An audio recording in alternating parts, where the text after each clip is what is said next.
नमस्कार साथियों, स्वागत है आपका अपने चैनल शिक्षा निकेतन पर। साथियों, अभी तक हमने जाना कि दुनिया की हर चीज तत्वों यानी एलिमेंट से बनी है। हमारे पास टोटल 118 तत्व हैं। लेकिन क्या ये 118 के 118 लोग एक ही बिरादरी के हैं? यानी 118 जो तत्व हैं वो एक ही कैटेगरी के हैं? बिल्कुल नहीं। वैज्ञानिकों ने इनके गुणों के आधार पर इन्हें दो बड़ी पार्टियों में बांट दिया है, यानी दो बड़े भागों में बांटा है। एक है धातु यानी मेटल्स और दूसरे हैं अधातु नॉन मेटल्स। आज की क्लास में हम केमिस्ट्री के इसी सबसे प्रैक्टिकल और अपवादों यानी एक्सेप्शंस से भरे चैप्टर को हम लोग समझेंगे। लोहे को पीटकर चादर बनाई जा सकती है, लेकिन कोयले को पीटने पर वो चूर चूर क्यों हो जाता है? सोने और प्लैटिनम को गला देने वाला वो खूंखार तेजाब एक्वारिजिया क्या है, जिसे लेकर ठग आपके गांव में आते हैं?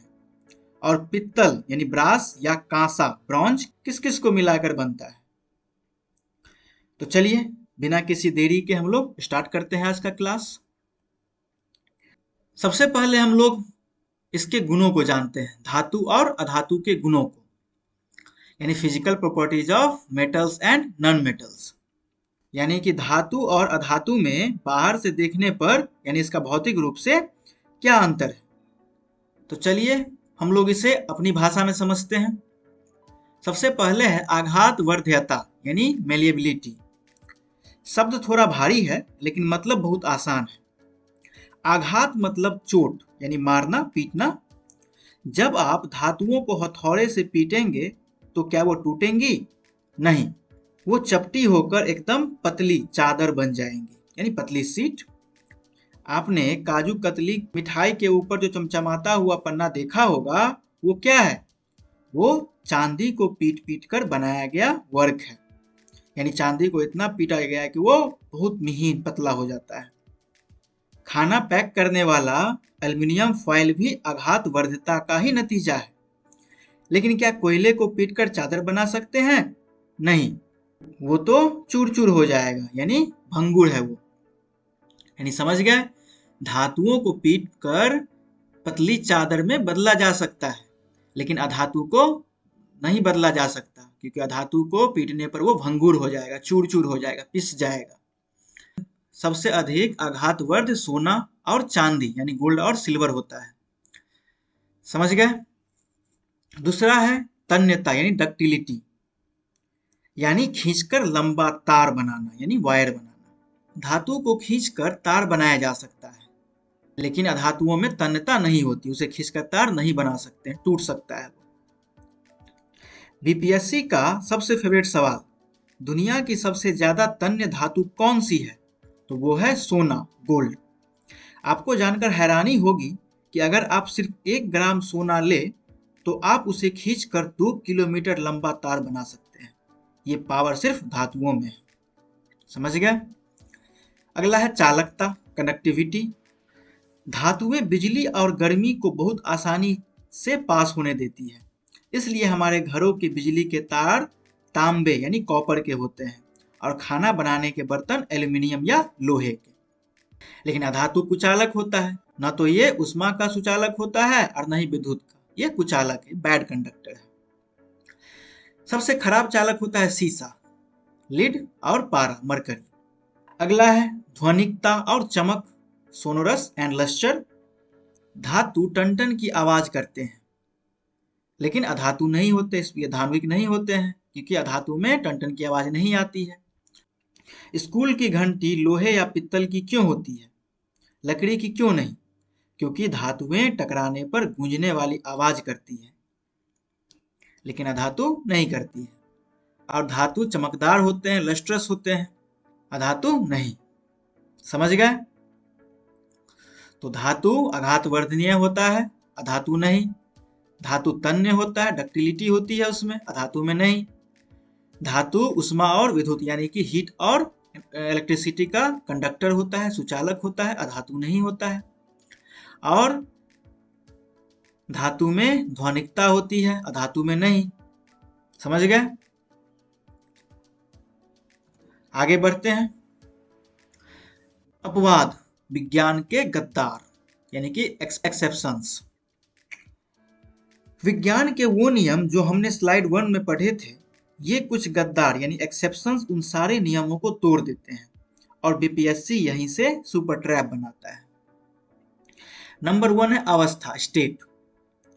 हमने पढ़ा था कि सारी धातुएं पत्थर जैसी ठोस होती है, लेकिन पारा यानी मरकरी, जिसका संकेत Hg होता है, एक ऐसी गद्दार धातु है जो लोहे के खानदान की होने के बावजूद पानी की तरह लिक्विड यानी द्रव होती है।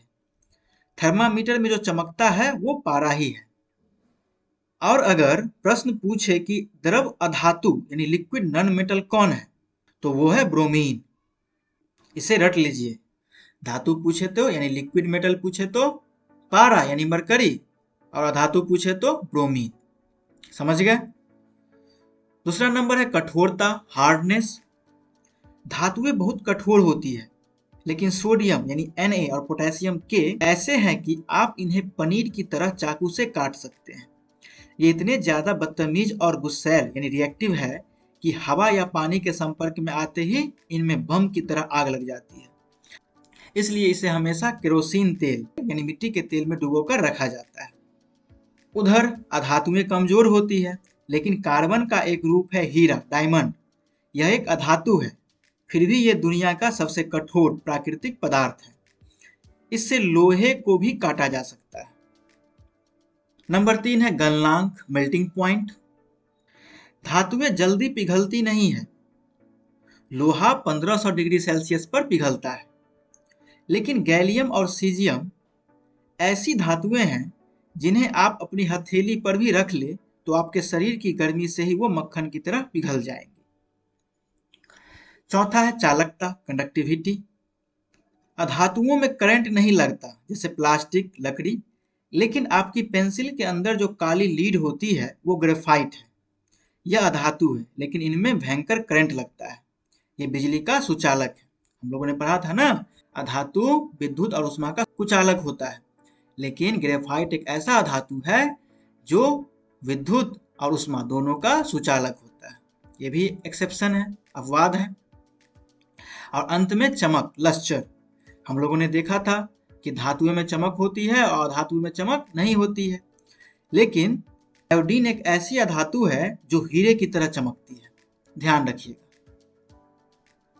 ये अपवाद एग्जाम में पूछे ही जाते हैं। आगे बढ़ते हैं और धातुओं की केमिकल दुनिया में घुसते हैं। धातुओं के रासायनिक गुण और उभयधर्मी oxide, chemical properties and amphoteric oxides. सबसे पहला है वायु यानी ऑक्सीजन के साथ अभिक्रिया, रिएक्शन विथ ऑक्सीजन। जब धातु हवा से जलती है तो धातु ऑक्साइड बनाती है, यानी धातु ऑक्सीजन से रिएक्ट करेगा तो वो धातु ऑक्साइड यानी कि मेटल ऑक्साइड बनाएगा। पिछली क्लास में हम लोगों ने पढ़ा था कि धातुओं के ऑक्साइड क्षारीय होते हैं यानी कि बेसिक होते हैं। Metal oxides are generally basic in nature. लेकिन यहाँ एक बहुत बड़ा अपवाद है, एक्सेप्शन है, जो बीपीएससी का लाडला है। उभयधर्मी ऑक्साइड, एम्फोटेरिक ऑक्साइड्स। ऐसे ऑक्साइड जो अम्ल यानी एसिड और क्षारक यानी बेस दोनों की तरह व्यवहार करते हैं। ये वो ऑक्साइड है जो दोगले कहलाते हैं यानी डबल फेस्ड होते हैं। जब इनके सामने कोई एसिड यानी तेजाब आता है तो ये शराफत से बेस यानी क्षारक बन जाते हैं, और जब इनके सामने कोई बेस आता है तो ये एसिड का रूप ले लेते हैं, यानी ये एसिड और बेस दोनों के साथ रिएक्शन करके नमक और पानी बनाते हैं। लेकिन ये दोगले ऑक्साइड कौन से हैं? तो दुनिया में मुख्य रूप से दो हैं, एल्युमिनियम ऑक्साइड Al2O3 और जिंक ऑक्साइड ZnO। इन दोनों के नाम एकदम रट लीजिए, ये उभयधर्मी ऑक्साइड है। नंबर 2 है जल के साथ अभिक्रिया यानी कि रिएक्शन विथ वाटर। सोडियम और पोटेशियम इतने भयंकर है कि ये ठंडे पानी में भी बम की तरह फट जाते हैं। कैल्शियम यानी Ca पानी में जाते ही तैरने लगता है। क्यों? क्योंकि रिएक्शन में जो हाइड्रोजन गैस के बुलबुले निकलते हैं वो कैल्शियम के शरीर पर चिपक जाते हैं और उसे लाइफ जैकेट की तरह ऊपर उठा देते हैं। यानी कैल्शियम पानी में तैरता है। मैग्नीशियम थोड़ा नखरेबाज है, वो सिर्फ गर्म पानी से रिएक्शन करता है। एल्युमिनियम यानी Al, आयरन यानी Fe और जिंक यानी Zn कहते हैं हम न ठंडे पानी से मिलेंगे न गर्म पानी से, हम तो सिर्फ भाप यानी स्टीम यानी कि गैस से रिएक्शन करेंगे। बीपीएससी में अक्सर ये पूछे जाते हैं। यानी एल्युमिनियम, आयरन और जिंक सिर्फ भाप के साथ ही रिएक्ट करते हैं। और सबसे वीआईपी है lead, PB, copper, CU, silver AG और गोल्ड एयू, यानी कि सीसा, तांबा, सोना और चांदी। आप इन्हें 1000 साल पानी में डुबो कर रखिए, ये रत्ती भर भी रिएक्शन नहीं करेंगे। इसलिए गहने सोने चांदी के बनते हैं, ज्वेलरी सोना चांदी का होता है। समझ गए? तो सोडियम, पोटेशियम ठंडे पानी के साथ रिएक्ट करेंगे, कैल्शियम भी। मैग्नीशियम गर्म पानी के साथ, एल्युमिनियम, आयरन और जिंक भाप के साथ, स्टीम के साथ, और लीड, कॉपर, सिल्वर और गोल्ड कोई प्रतिक्रिया नहीं देंगे, वो रिएक्ट करेंगे ही नहीं पानी के साथ, चाहे वो ठंडा पानी हो, गर्म पानी हो या फिर भाप हो। समझ गए?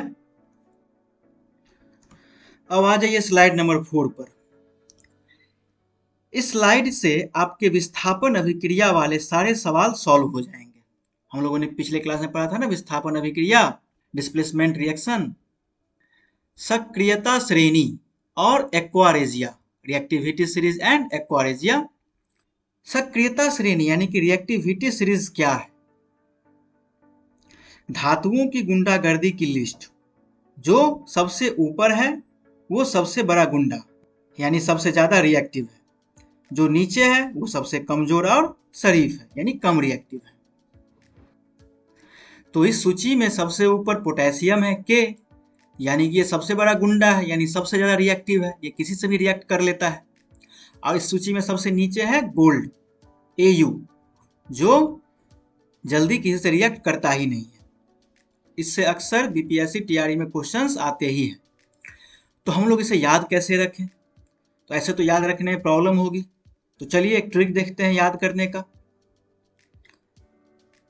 केदारनाथ का माली आलू जरा फीके पकाता है, कौन है आगे जाओ? केदार, के से केदार, के से पोटेशियम होता है, पोटेशियम का संकेत के होता है, तो पोटेशियम सबसे बड़ा गुंडा। नाथ का Na से नाथ हो गया, Na होता है सोडियम। का, तो का Ca का, तो Ca से कैल्शियम। माली, तो माली M से होता है, Mg यानी मैग्नीशियम। आलू Al, Al से एल्युमिनियम। जरा, तो zinc, Z for zinc, Z for जरा, तो जिंक Zn। फीके, तो Fe, और Fe होता है आयरन का, उसका आयरन हो गया यानी लोहा। पकाता, तो पकाता यानी P से, तो Pb फॉर लेड। है H फॉर हाइड्रोजन। कौन, तो कौन Cu, तो Cu से कॉपर। है H से Hg मरकरी। आगे, तो Ag सिल्वर, और आओ Au गोल्ड। तो समझ गए? सबसे ज्यादा रिएक्टिव होता है पोटेशियम के, और सबसे कम गोल्ड यानी कि Au। इस ट्रिक से याद होगा तो याद कर लीजिएगा। अब है एक्वारेजिया, अम्लराज। सोना यानी कि गोल्ड एक ऐसी वीआईपी धातु है जिस पर दुनिया के किसी भी अकेले तेजाब का कोई असर नहीं होता। लेकिन जब दो खतरनाक तेजाब आपस में एक खास अनुपात में मिल जाते हैं तो वो एक ऐसा खूंखार लिक्विड बनाते हैं जो सोने और प्लैटिनम को भी पानी की तरह अपने अंदर घोल लेता है यानी गला देता है। इसी लिक्विड को एक्वारेजिया यानी रॉयल वाटर कहते हैं। यानी यह अत्यंत संक्षारक द्रव है जो सोने और प्लैटिनम को भी घोल सकता है। अब इसको बनाते कैसे हैं? तो इसके अनुपात को रट लीजिए। इसमें 3 भाग सांद्र HCl यानी कंसंट्रेटेड HCl और 1 भाग सांद्र HNO3 यानी नाइट्रिक एसिड होता है, यानी 3 HCl 1 HNO3। आपने देखा होगा अक्सर गांव में कुछ ठग आते हैं जो कहते हैं हम आपके पुराने गहने चमका देंगे। वो आपके गहनों को इसी एक्वारेजिया के घोल में डालते हैं, गहनों के ऊपर की सोने की परत गलकर उस तेजाब में घुल जाती है। गहने चमक तो जाते हैं, लेकिन उनका वजन यानी सोना कम हो जाता है। वो ठग उस पानी से बाद में सोना निकाल लेते हैं। तो समझ गए, सोना सामान्य अम्लों से प्रतिक्रिया नहीं करता, लेकिन एक्वारेजिया में घुल जाता है। Gold does not react with ordinary acids but dissolves in aqua regia. समझ गए,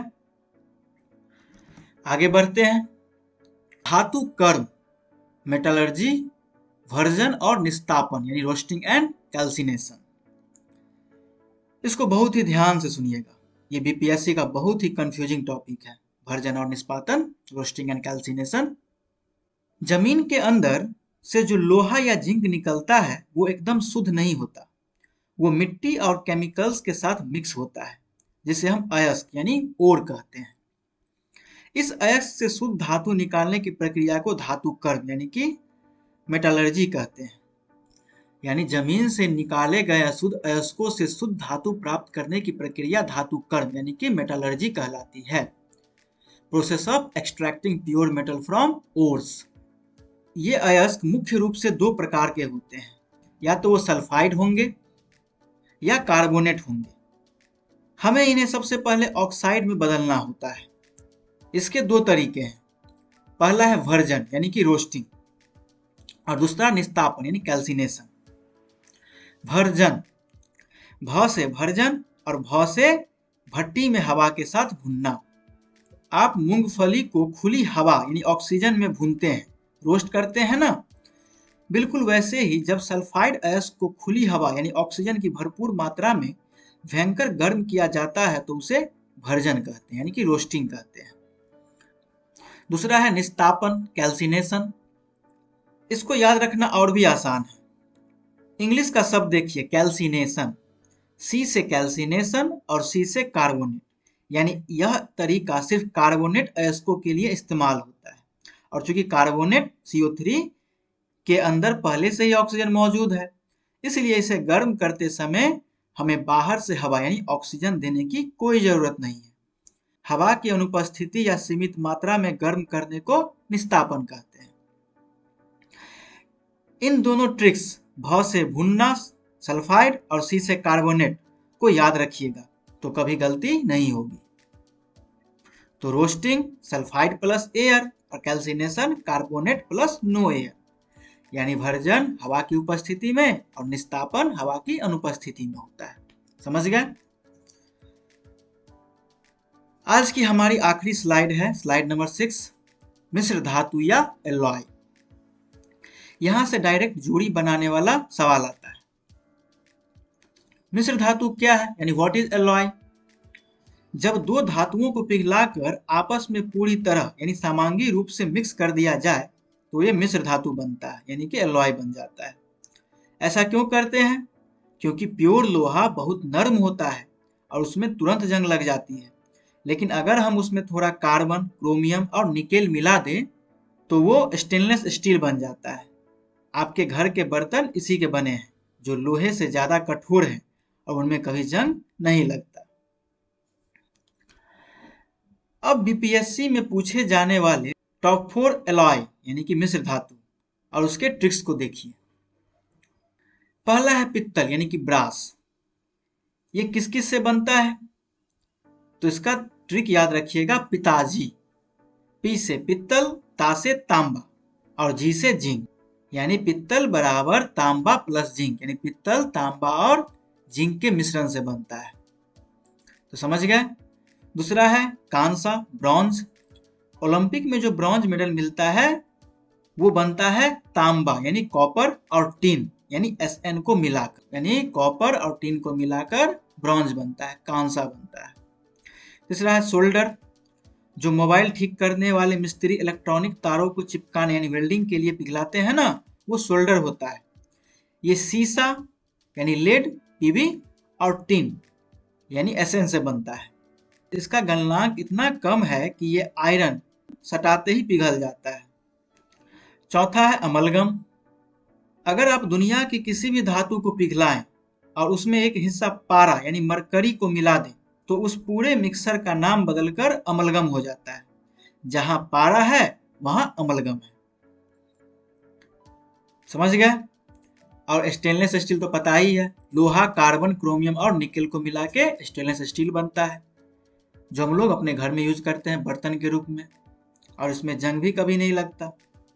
समझ गए? तो ब्रास यानी कि पित्तल कॉपर और जिंक से मिलकर बनता है। सोल्डर लीड और टीन से मिलकर बनता है। ब्रॉन्ज कॉपर प्लस टीन से। और अमलगम मरकरी, जहां पे अमलगम वहां पे। समझ गए? अब हम लोगों ने थ्योरी वाला पार्ट को कंप्लीट कर लिया। अब देखते हैं कि हम लोगों ने सीखा कितना। चलिए टेस्ट शुरू करते हैं। तो क्वेश्चन है, निम्नलिखित में से कौन सी एकमात्र अधातु यानी नॉन मेटल है जो कमरे के तापमान पर द्रव अवस्था यानी कि लिक्विड स्टेट में पाई जाती है? Which of the following is the only non-metal found in liquid state at room temperature? पारा यानी मरकरी, ब्रोमीन या फिर आयोडीन। स्टूडेंट्स लिक्विड देखते ही तुरंत मरकरी यानी कि पारा पर टिक मार देते हैं, यही आप फंस गए। पारा लिक्विड तो है लेकिन वो एक धातु है यानी कि मेटल है।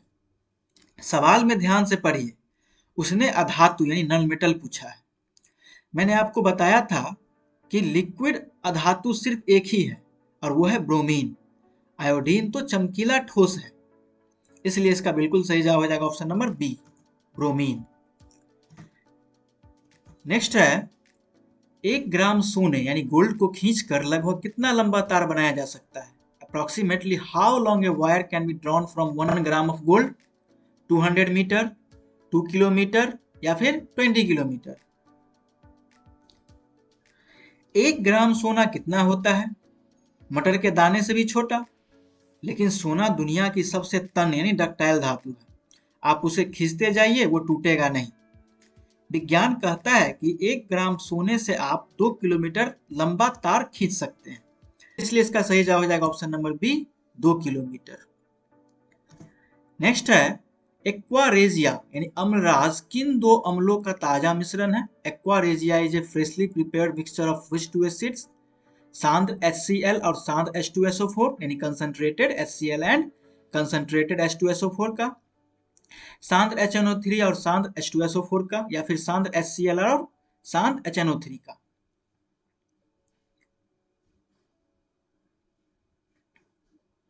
याद कीजिए ठग सुनार वाली कहानी। एक्वारेजिया बनाने के लिए हमें 3 भाग हाइड्रोक्लोरिक एसिड चाहिए और 1 भाग नाइट्रिक एसिड, यानी 3 भाग HCl और 1 भाग HNO3। सल्फ्यूरिक एसिड H2SO4 का इसमें कोई काम नहीं है, तो HCl और HNO3 किस ऑप्शन में है?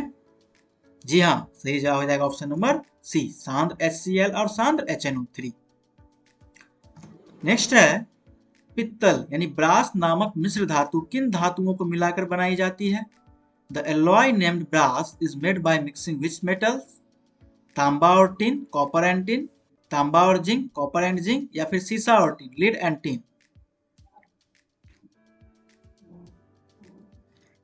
याद कीजिए पिताजी वाला ट्रिक, पी से पित्तल, ता से तांबा और जी से जिंक, यानी पित्तल बनेगा तांबा और जिंक को मिलाकर।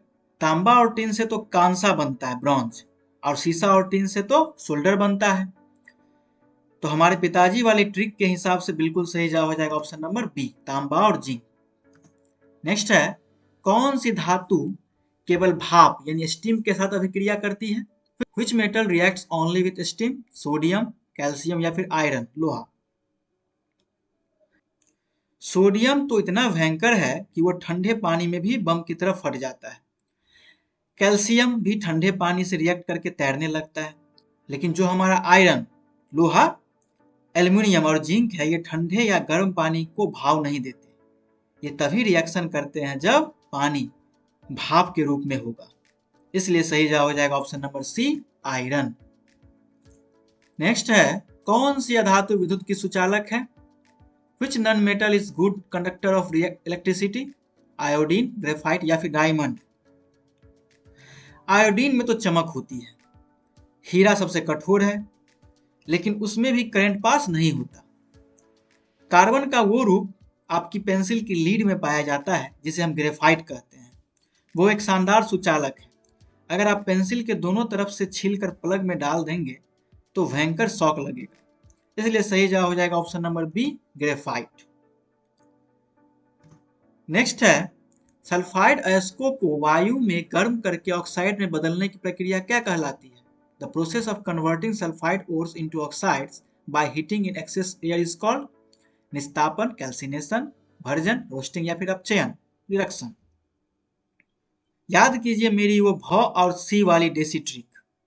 सी से कैल्सिनेशन और सी से कार्बोनेट, यानी कार्बोनेट के लिए निस्तापन होता है, और सल्फाइड के लिए भ से भर्जन और भ से भट्ठी में हवा के साथ भुनना। सल्फाइड को हवा में जलाते हैं, इसलिए सही जवाब हो जाएगा ऑप्शन नंबर बी, भर्जन यानी कि रोस्टिंग। नेक्स्ट है, निम्नलिखित में से कौन सा उभयधर्मी ऑक्साइड है? Which of the following is amphoteric oxide? Sodium oxide Na2O, aluminium oxide Al2O3 या फिर जिंक ऑक्साइड ZnO। मैंने आपको थ्योरी में दो वीआईपी नाम रटवाए थे। पहला था एल्यूमिनियम ऑक्साइड Al2O3 और दूसरा था जिंक ऑक्साइड ZnO। ये दोनों ही प्रकृति में उभयधर्मी यानी दोगले होते हैं, यानी दोनों के साथ रिएक्ट करते हैं। चूंकि यहाँ बी और सी दोनों सही है तो ऑप्शन नंबर डी उपयुक्त में से एक से अधिक इसका सही जवाब हो जाएगा। नेक्स्ट है, सक्रियता श्रेणी के अनुसार सबसे अधिक अभिक्रियाशील धातु कौन है? According to reactivity series which is the most reactive metal? Zinc, sodium या फिर पोटेशियम? मेरी वो लाइन याद कीजिए, केदारनाथ का माली आलू वाला। सबसे पहला शब्द है केदार। केदार का मतलब क्या था? के यानी पोटेशियम। तो पोटेशियम पूरी लिस्ट में सबसे टॉप पर बैठा हुआ सबसे भयंकर रिएक्टिव धातु है। उसके बाद नाथ यानी Na सोडियम का नंबर आता है, इसलिए इसका बिल्कुल सही जवाब हो जाएगा ऑप्शन नंबर सी, पोटेशियम के। नेक्स्ट है, यदि किसी मिश्र धातु में पारा यानी मरकरी हो तो उसे क्या कहते हैं? सोल्डर, अमलगम या ब्रॉन्ज? सोल्डर तो सीसा और टिन है, कांसा तांबा और टिन है। मैंने आपको स्पष्ट बताया था कि दुनिया के किसी भी धातु में अगर पारा मिल जाए तो उस पूरे मिक्सर का नाम बदलकर एक ही हो जाएगा, अमलगम। जैसे दांतों में भरने वाला सिल्वर अमलगम, इसलिए बिल्कुल सही जवाब हो जाएगा ऑप्शन नंबर बी, अमलगम। तो साथियों, इसी के साथ हमारी क्लास नंबर 33 का यह धातु और अधातु, मेटल्स एंड नॉन मेटल्स वाला चैप्टर समाप्त होता है। इस क्लास में हमने सोने के 2 किलोमीटर तार से लेकर एक्वारेजिया के ठग, पिताजी के ट्रिक और वर्जन निस्तापन के विज्ञान को गहराई से समझा। अब कोई भी क्वेश्चन आएगा छूटेगा नहीं आप लोगों से। स्क्रीनशॉट्स या फिर नोट्स तैयार किए होंगे तो रिवाइज करते रहिएगा। अब धातु और अधातु तो खत्म हो गए, लेकिन विज्ञान की दुनिया का एक ऐसा अकेला गब्बर अधातु बचा है जो पूरी दुनिया की 90% चीजें में घुसा हुआ है, यहां तक कि हमारे शरीर और कपड़ों में भी। तो नेक्स्ट क्लास यानी क्लास नंबर 34 में हम केमिस्ट्री का सबसे बड़ा और सबसे शानदार चैप्टर शुरू करेंगे, कार्बन एवं उसके यौगिक, कार्बन एंड इट्स कंपाउंड्स। उसमें हम जानेंगे कि कार्बन इतना दबंग क्यों है, हीरा और ग्रेफाइट कार्बन से ही क्यों बने हैं, और साबुन और अपारजक में क्या फर्क होता है। मिशन बीपीएससी तैयारी 4 के इस महाअभियान में अगर मेरी क्लास से आपको फायदा मिल रहा है तो वीडियो को लाइक करें और चैनल को सब्सक्राइब करें। मिलते हैं नेक्स्ट क्लास में कार्बन के महाकुंभ के साथ। तब तक अपना ख्याल रखें, मन लगाकर पढ़ते रहिए और आगे बढ़ते रहिए। जय हिंद।